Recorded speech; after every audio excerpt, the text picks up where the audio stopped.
Obviously, an exciting day for Texas A&M football. Opportunity to be in the playoff, opportunity to host a game at Kyle Field. I think that'll be a really special moment for this program. First time we've had playoff football here in college. Obviously, the first time we've had playoff football here in College Station, and so obviously excited to see the 12th man turn out for playoff football, and excited for the opportunity. Miami, obviously a great team.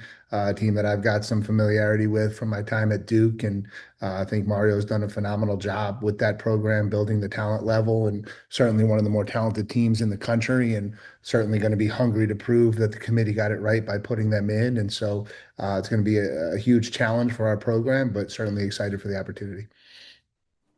All right, if you wouldn't mind, if you have a question for Coach, please use the raise hand function and I will call on you.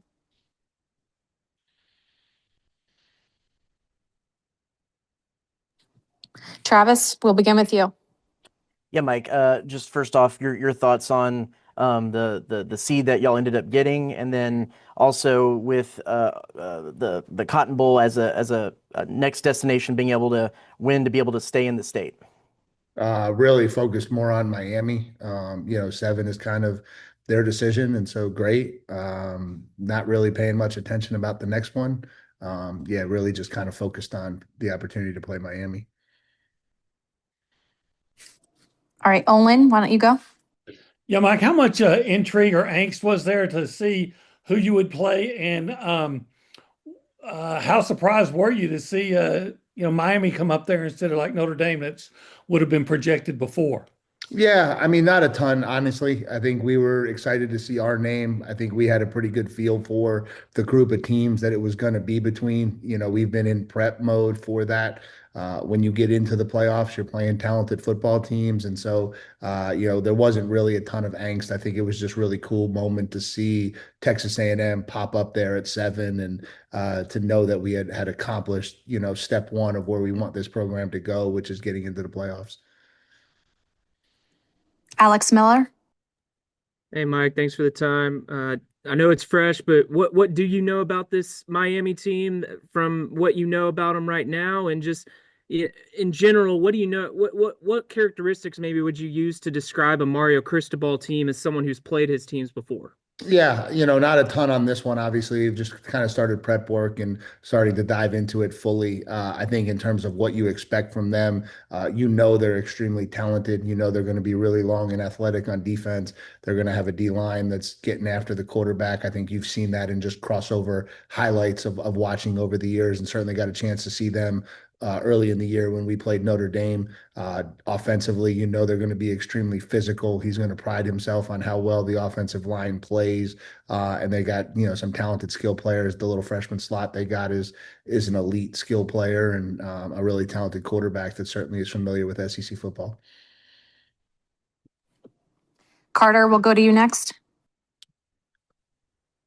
Yeah, Mike, I was just curious, the familiarity that you have being at Duke, playing them and everything, and then also A&M playing them twice and still having some players from those rosters. How much do you think that will help? And is there some familiarity there that might be able to help you guys when it comes to preparation?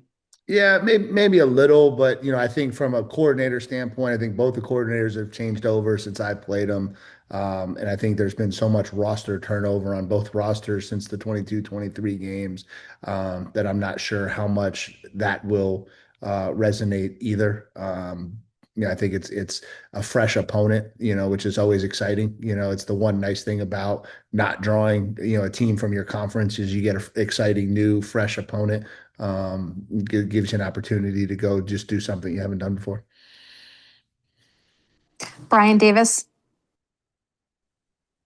Hey, Mike, now that you've seen how this is all played out, what's your appetite for scheduling future big non-conference games? I think that there's a lot of conversations that are going to need to be had this offseason. I think, I think, and it's no different than anything I've said to this point. I think there needs to be some clarity on what metrics we're using. And I think that, the number one goal is to create the best opportunity for your program to get into the playoffs. And the best thing that the SEC should be doing is trying to create opportunities for the most teams to get in the playoffs. And so I think that's something that we're going to have a lot of conversations about. Parker, we'll go to you next. Coach, just talking about the schedule as a whole, and some of the brands that you guys have played, could potentially play in that Cotton Bowl with Ohio State and then Miami in this round. What do you think that does for the Texas A&M brand, and even just seeing y'all's name up there on the board today? Yeah, I think it's where we need this program to be. I think it's part of the mission that we've been on, which is for people to start talking about what we've accomplished and a little bit less about what we're capable of being. And so when you see Texas A&M up there on that big playoff board, it's an exciting opportunity, and it's a statement that we've made about where we've elevated this program to. Now, it's like I told the guys, that was never the goal. That was the first goal, right? The first goal was to get the name on the board. Now we got to go out and we got to prove that we belong there. We got to prove that we've earned it. And we're going to have to do that against a very difficult football team. Tony, we'll go to you next. Hey, Mike, obviously we got a chance to talk to Trey and Torian shortly after the matchup was announced. As a coach, what was your perspective? What was their response to it? They seemed like a two guys that were ready to lead and ready to go. I'm just curious what their emotion was when it finally got announced. Yeah, I mean, they've been through 5-7, 7-5. I think to see their name on the big board and see the opportunity to go to the playoffs, I think everyone in our organization is extremely excited. And so, yeah, I think they're fired up for the opportunity, fired up for the chance, and really looking forward to it. Tyler Shaw. Yeah, Coach, kind of going off of that, just what was kind of the overall just mood in that room, the reaction being together, the watch party? Was there kind of a particular message that you kind of wanted to hammer home after being selected? No, yeah, I think the watch party was excitement. Again, like I think it's a really cool thing to see the playoffs come out and your team to be in it. And I think maybe more than any other year, it was challenging to get in.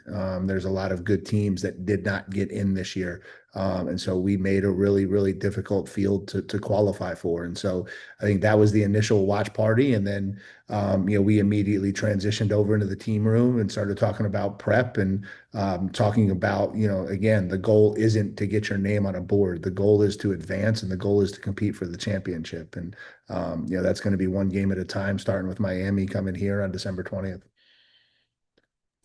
Jesus, we'll go over to you. Coach Elko, when you took the job, obviously this was your goal, but are you there quicker than you expected, or is this the timeline you expected? And how excited are you to continue to build towards finishing, as you guys have said all year? Yeah, probably not. Probably don't get in timelines. I think timelines are really scary. I think obviously you hope to do it as fast as you possibly can so that you can get belief and validation in what your program's about and what you're building. Again, though, that's got to continue to get made, right? And so making it was the first step. Now we've got to go out and we've got to continue to go play good football, and we're going to have an opportunity to do that. And that's a really cool, unique opportunity for us. Thank you, Coach. Aiden Hunter. Howdy, Coach. Howdy. So, do you believe that a lot of things are going to change behind the scenes now, going from weeks and weeks of SEC opponents? You've talked a lot in the conferences about being a team in the SEC and the physicality that it requires. Is any of that really going to change for y'all, or is there going to be a different approach going now to an ACC opponent and now this national outlook? No, I think that the teams that qualify from the other conference have the makeup of SEC teams. I think when you have that SEC conversation, I think you're talking more about week in and week out, top to bottom, 1-16. I don't think there's any doubt that any of the teams, Miami in particular, would have been extremely successful playing in the SEC this year. Miami's an extremely talented team.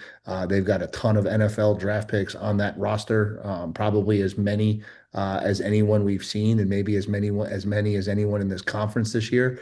And so I think when you get down to this part of it, I think you've got the best of the best from around the country. And I think each one of those teams is certainly going to be capable of going on and winning this thing. Mark Passwaters, we'll go to you. Hey, Mike. Question about how you approach this. You've had 2 weeks off before, but now this is a one opponent left possibility. How do you go about approaching this from a practice standpoint for the next 12 days?